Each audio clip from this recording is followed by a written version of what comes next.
Consolidation of our workforce വളരെ important ആണ്. Commitment already ഞാൻ പറഞ്ഞു, നിങ്ങളുടെ ഓരോരുത്തരിലും കമ്മിറ്റ്മെൻ്റ് ഉണ്ട്. കാരണം പല സാഹചര്യത്തിലും നിങ്ങൾ ആരും മാറി നിന്നിട്ടില്ലെങ്കിൽ, വിട്ടുപോയിട്ടില്ലെങ്കിൽ അതൊരു കമ്മിറ്റ്മെൻറ്റാണ്.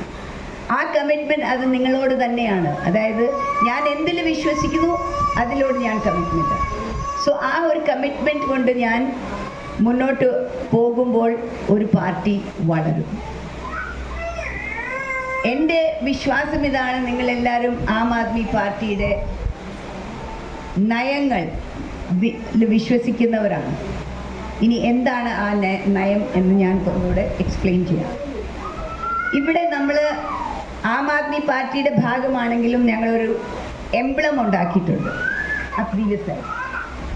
സോ ആദ്യമായിട്ട് നിങ്ങൾ മനസ്സിലാക്കേണ്ടത്, നിങ്ങൾ ഏത് ഡിസ്ട്രിക്റ്റിലായാലും നിങ്ങളുടെ വാട്സാപ്പ് ഗ്രൂപ്പിൽ women's wing WhatsApp group should have this emblem. അങ്ങനെ തന്നെ നിങ്ങളുടെ വിമൻസ് വിങ്ങിൻ്റെ വാട്സാപ്പ് ഗ്രൂപ്പ് കൺസോളിഡേറ്റ് ചെയ്യും. അടുത്ത സ്ലൈഡ്.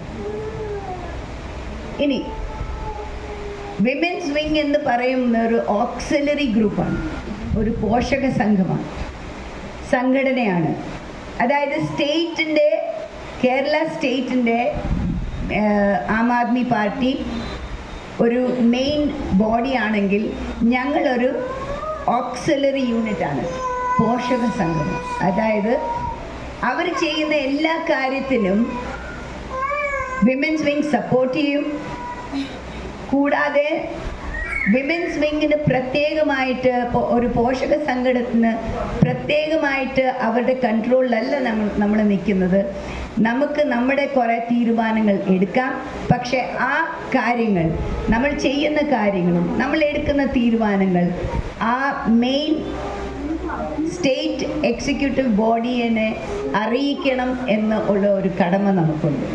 കാരണം നമ്മളെല്ലാവരും ഒരു ചിന്തയിൽ പോകണം, ഒരു ഡയറക്ഷനിൽ പോകണം. നമ്മളുടെ നയം വ്യക്തമാകണമെങ്കിൽ എല്ലാവരും ഒരേ ദിശയിൽ നീങ്ങണം. സോ നമ്മളൊരു പോഷക സംഘടനയാണ്. ഞങ്ങളൊരു ടാഗ് ലൈൻ വെച്ചിട്ടുണ്ട്, മനസ്സിലാകുന്നുണ്ടല്ലോ. Empowering women is empowering humanity. സ്ത്രീ ശാക്തീകരണം, സ്ത്രീകളെ ശക്തിപ്പെടുത്തുക. അർത്ഥം മനുഷ്യത്വം ശക്തിപ്പെടുത്തുക. സോ ഇതാണ് നമ്മുടെ വിശ്വാസം. ഓരോ സ്ത്രീയെ ശാക്തീകരിക്കുക ആണെങ്കിൽ, ശക്തിപ്പെടുത്തുകയാണെങ്കിൽ നമ്മൾ മൊത്തം ഹ്യൂമാനിറ്റിയിൽ ഒരു മാറ്റം വരുത്താൻ സാധിക്കും. ഇന്നത്തെ സാഹചര്യത്തിൽ, പ്രത്യേകിച്ച് രാഷ്ട്രത്തിൻ്റെയും ഈ ലോകത്തെയും സാഹചര്യത്തിൽ സ്ത്രീകൾ വളരെ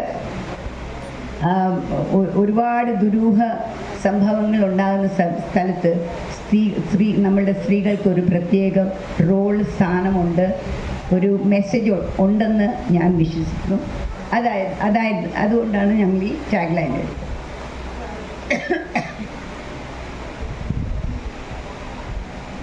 പിന്നെ നമ്മുടെ സിമ്പിൾ എന്താണെന്ന് അറിയാമോ? ഇത് പാർട്ടിയുടെ സിമ്പിളാണ്, ചൂല്.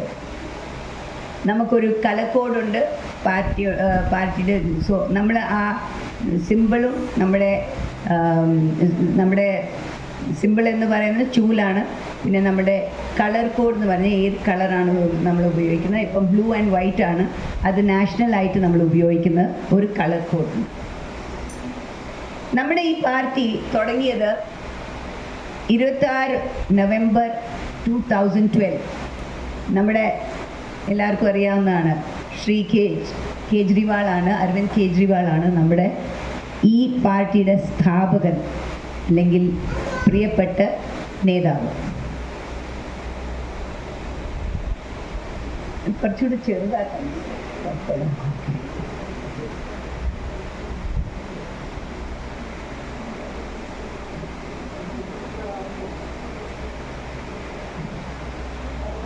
Thank you. ഇവിടെ ഒരു ചെറിയ കാര്യം ശ്രീ അരവിന്ദ് കെജ്രിവാളിൻ്റെ വ്യക്തപ്പെടുവാണ്. എന്തുകൊണ്ടാണ് അരവിന്ദ് കെജ്രിവാൾ നമുക്ക് പ്രിയപ്പെട്ടത്, പാർട്ടിക്ക് ആവശ്യമുള്ളത്? അരവിന്ദ് കെജ്രിവാൾ വലിയൊരു പ്രസംഗം പറയുന്നതിൽ വലിയ വിദഗ്ധരല്ല. അരവിന്ദ് കെജ്രിവാൾ കണ്ടാൽ ഒരു സാധാരണ മനുഷ്യനാണ്. ശ്രീ കേജ്രിവാൾ 2012, അതായത് വെറും 10 വർഷം മുൻപ് തുടങ്ങിയ ഈ പാർട്ടി നിങ്ങൾക്ക് എല്ലാവർക്കും അറിയാം, അണ്ണാ ഹസാരയുടെ മൂവ്മെൻറ്റിൻ്റെ ഒരു ഭാഗമായിട്ടാണ്. അണ്ണാ ഹസാരയുടെ മൂവ്മെൻറ്റിൻ്റെ ഭാഗമായിട്ട് അവിടെയും പങ്കെടുത്ത ഒരാൾ ഞങ്ങളുടെ കൂടെ ഇന്ന് വന്നു ചേർന്നിട്ടുണ്ട്. സ്മിത എന്ന പേര്. സ്മിത ഒന്ന് എഴുന്നേറ്റിരിക്കാം. സ്മിത എഴുതല അല്ലേ? കടമശ്ശേരിയിലാണ് താമസിക്കുന്നത്. ഞാൻ സ്മിതയുടെ ഹസ്ബൻഡ് ഞങ്ങളുടെ കൂടെ, സാറ് ഞങ്ങളുടെ കൂടെ, ഞാൻ അവരെ പരിചയപ്പെട്ടിട്ടുണ്ട് വീട്ടിൽ. അവർ മെമ്പർഷിപ്പ് എടുത്ത ആളാണ്. സാറിൻ്റെ പേര് പറഞ്ഞു. ശ്രീ ഹരിദാസ്. ശ്രീ ഹരിദാസ് സോളർ സെൽസും ഈ സോളർ എക്വിപ്മെൻറ്റ്സ് അല്ല, സോളർ സെൽസ് റൂഫിങ്ങിൽ നമ്മുടെ സോളർ എനർജി വൈദ്യുതിയായിട്ട് കിട്ടാനുള്ള ഒരു ബിസിനസ്സാണ് ചെയ്യുന്നത്. പക്ഷേ ആം ആദ്മി പാർട്ടിയുടെ ഉറച്ച് വിശ്വസിക്കുന്ന 2 കപ്പിളാണ്, ഒരു കുടുംബമാണെന്ന് പറയാം. അവരുടെ മക്കളും ഇതിനകത്ത് ഒരു ഭാഗമാണ്. കൂടാതെ സ്മിത ഒരുപാട് അസ്വസ്ഥതയും ശാരീരിക ബുദ്ധിമുട്ട് അനുഭവിക്കുന്നുണ്ട്. പക്ഷെ എന്നാലും അവരുടെ ഊർജം കണ്ടോ, അവരിന്ന് വന്ന് നമ്മുടെ കൂടെ ചേർന്നിരിക്കുകയാണ്. എന്നും എന്നെ ഫോൺ ചെയ്ത് എന്തെങ്കിലും മെസ്സേജ് ഇടും മാഡം, എന്നിട്ട് ഒന്നുമില്ലെങ്കിൽ JAAP എന്നെങ്കിലും ഇട്ട് തരും എനിക്ക്. സോ അത് കാണുമ്പം എനിക്കൊരു ഊർജം തന്നെ വരുവാണ്. കാരണം പലപ്പോഴും എനിക്ക് അവരുടെ മെസ്സേജിന് തിരിച്ച് മറുപടി കൊടുക്കാൻ പറ്റാത്ത സാഹചര്യങ്ങളുണ്ട്. സോ മനഃപൂർവ്വമല്ല, but she is very much a supporter and a member of our party. So ചുരുക്കം കേസുകളേ ഉള്ളൂ ഇവിടെ ഭാര്യയും ഭർത്താവും ഒരേ വിശ്വാസത്തിൽ നിൽക്കുന്നത്. അത് തന്നെ ഒരു ഐശ്വര്യമായിട്ടാണ് ഞാൻ കാണുന്നത്. ഈ കുടുംബത്തിൽ ആം ആദ്മിക്ക് ഒരു ഇത്രയും വലിയൊരു സപ്പോർട്ട് കിട്ടുന്ന അതിനൊരു വലിയ വിലയിരുത്തൽ നമുക്ക് വെക്കുകയും ചെയ്യാം. ഇനി ആം ആദ്മി പാർട്ടി എന്ന് പറഞ്ഞാൽ ഈ ശ്രീ അരവിന്ദ് കെജ്രിവാൾ തുടങ്ങിയതാണെങ്കിലും നിങ്ങൾ ഒരു കാര്യം ശ്രദ്ധിച്ചു കാണും. ശ്രീ അരവിന്ദ് കെജ്രിവാളിൻ്റെ കൂടെ ആരൊക്കെ കൂടെ വന്ന് ചേർന്നിട്ടുണ്ടോ അവരെല്ലാം അവരെ പോലെ തന്നെയാണ്. നല്ലവർ, ഓണസ്റ്റായിട്ട്, അവർ പഠിത്തമുള്ളവർ, അല്ലെങ്കിൽ വളരെയധികം ജീവിതത്തിൽ ബുദ്ധിമുട്ടി എങ്ങനെയെങ്കിലും സ്വന്തം കാലിൽ നിൽക്കുന്ന ആത്മാഭിമാനത്തോട് ജീവിക്കുന്ന ആൾക്കാരാണ്.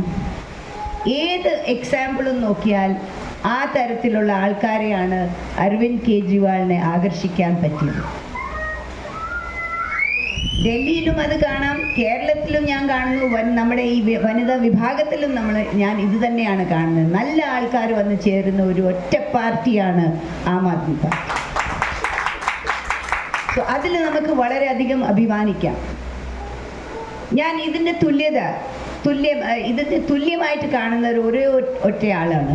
അത് നിങ്ങൾ ഒരുപക്ഷെ നെറ്റിലും കേട്ടിട്ടോ, നിങ്ങൾ ഇൻ്റർനെറ്റിൽ വായിച്ചാലും യൂട്യൂബിൽ കണ്ടാലും, he is the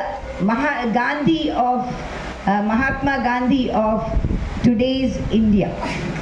ഗാന്ധിജിയെ തുല്യമായിട്ട് കാണുന്നത് എന്തുകൊണ്ടാണെന്ന് ചോദിച്ചാൽ, ഞാൻ ഇപ്പം പറഞ്ഞ എക്സാമ്പിളാണ്. ഗാന്ധിജി വലിയൊരു പ്രഗത്ഭ ലീഡറൊന്നും അല്ലായിരുന്നു. അവസാനത്തെ സായങ്കാലത്ത് കുറച്ച് തെറ്റുകളും പുള്ളിയുടെ ഡിസിഷൻസിൽ വന്നു. ഹിന്ദു മുസ്ലിം റൈറ്റ്സ് ഉണ്ടായി, അത് ഗാന്ധിജിക്ക് നിയന്ത്രിക്കാൻ പറ്റിയില്ല. 2 രാജ്യങ്ങളായി, പാകിസ്ഥാനും ഇന്ത്യ ആയിട്ട് ഡിവൈഡ് ചെയ്തു, വിഭജിച്ച് വിഭജനമുണ്ടായി. ഗാന്ധിജി അന്ന് സത്യാഗ്രഹം ചെയ്തു. എന്നിട്ടും ആ പ്രശ്നത്തിന് പരിഹാരം ഉണ്ടായില്ല. 70 വർഷം കഴിഞ്ഞാൽ ഞങ്ങൾ ഇന്നും ആ പ്രശ്നത്തിന് പരിഹാരം കണ്ടെത്താൻ പറ്റുന്നില്ല. കാരണം ഗാന്ധിജി അന്ന് ഒരു വിഷണറി ആയതുകൊണ്ട് ഈ ഒരു കാര്യം കണ്ടുകൊണ്ട് തന്നെയാണ് അന്ന് ഗാന്ധിജി അതിനെ എതിർത്തത്. പക്ഷേ he was not successful as a leader. പക്ഷെ നിങ്ങൾ ഒരു കാര്യം ഞാൻ ഗാന്ധിജിയെ പ്രത്യേകമായിട്ട് ശ്രദ്ധിക്കുന്നത്, എൻ്റെ മനസ്സിൽ വന്ന കാര്യം നിങ്ങളോട് ഷെയർ ചെയ്യാണ്. ഗാന്ധിജിയുടെ ചുറ്റും നിന്ന് എല്ലാ ലീഡേഴ്സും വളരെ പ്രഗത്ഭരായിരുന്നു. യു നെയിം ഇറ്റ്, ഓരോ പേരും നിങ്ങൾ നോക്കിക്കേ. ജവഹർലാൽ നെഹ്റു ആയാലും, സർദാർ പട്ടേൽ ആയാലും, KC ബോസ് ആയാലും, നിങ്ങൾ നമ്മുടെ ശ്രീ അംബേദ്കർ ആയാലും, ഏത് ആൾ എടുത്താലും പ്രഗത്ഭരായിരുന്നു. അവരുടെ ഫീൽഡിൽ വളരെയധികം കോൺട്രിബ്യൂഷൻസ്, അല്ലെങ്കിൽ അവർ വളരെയധികം കാര്യങ്ങൾ നേടാൻ സാധിച്ച ആൾക്കാരാണ്. അങ്ങനെയാണ് ഗാന്ധിജി ഒരു ശക്തിയായത്. അന്ന് നമുക്ക് സ്വാതന്ത്ര്യം കിട്ടിയെങ്കിൽ ഗാന്ധിജിയുടെ ഒറ്റ ബലത്തിലല്ല, പക്ഷേ ചുറ്റും ഇരുന്ന് ആൾക്കാർ ഗാന്ധിജിയെ സപ്പോർട്ട് ചെയ്തുകൊണ്ടാണ്. അതുകൊണ്ട് ഞാൻ പറയുന്നത്, ആം ആദ്മി പാർട്ടിയിൽ നമുക്ക് ആ തരത്തിലൊരു എല്ലാവരെയും ആകർഷിക്കുന്ന, നേരിയതുള്ള, സത്യത്തിന് ഉറച്ചു നിൽക്കുന്ന ഒരു ആളാണ് ശ്രീ അരവിന്ദ് കെജ്രിവാൾ. അഴിമതിയുടെ എതിരെ ശക്തമായിട്ട് നേരിടുന്ന ഒരാളാണ് ശ്രീ അരവിന്ദ് കെജ്രിവാൾ. ഇന്ന് നിങ്ങൾക്ക് കാണാം, ആം ആദ്മി പാർട്ടിയുടെ എത്രയോ ആൾക്കാർ ജയിലിലുണ്ട്. ഒരാളെ പോലെ അവർക്ക് ഒരു അഴിമതി പോലെ, ഒരു രൂപയുടെ അഴിമതി പോലെ അവർക്ക് തെളിവായിട്ട് കാണിക്കാൻ സാധിക്കും. സോ ഒരു പാർട്ടി അഴിമതി ഇല്ലാത്ത ഒരു പാർട്ടി എന്നുണ്ടെങ്കിൽ ഈ ഇന്ത്യയിൽ ആകെ ആം ആദ്മി പാർട്ടി. സോ